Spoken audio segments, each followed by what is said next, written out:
Chairman PTI barrister Gauhar ने बिलावल भुट्टो की तकरीर को उनके सियासी मौत करार दे दिया और शिकवा ये किया कि ये बयान किसी भी पार्टी के चेयरमैन को जेब नहीं देता। बावर कराया कि ऐवान ट्रूथ एंड रिकंसिलिएशन की जगह नहीं है। तनबीह की कि दूसरे को हराने की कोशिशों में हम कहीं पार्लियामान ही न हार जाएं।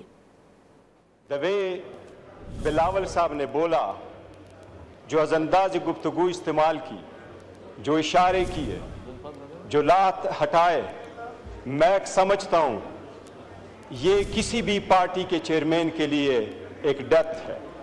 He is politically dead. ये जो जगह बैठी हुई है, हम बैठे हैं, ये हमारा ट्रूथ एंड रिकंसिलिएशन कमीशन नहीं है कि यहां एक दूसरे की सटल कर दे कि आप कितने बुरे थे, मैं कितना अच्छा हूं, आपने कितने लोगों को ज़दुकोब किया, मैंने कितने ज़दुकोब किया। लेकिन ये बात आपको वसूख के साथ कैसा हो, पूरी दुनिया कहती है कि आपकी हुकूमत में सबसे ज्यादा ह्यूमन राइट्स वायलेशन हुए। इतनी करज रखो कि ये मान लो।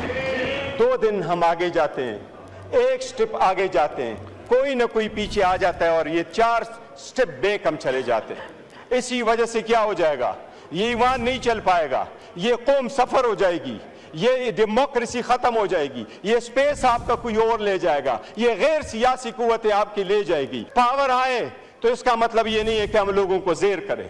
कभी ये कोशिश ना करें कि उनमें से कौन जीतता कौन हारता है। हमारे हार और जीत में ये पार्लियामान हार जाएगा, हम उधर के उधर रह जाएंगे।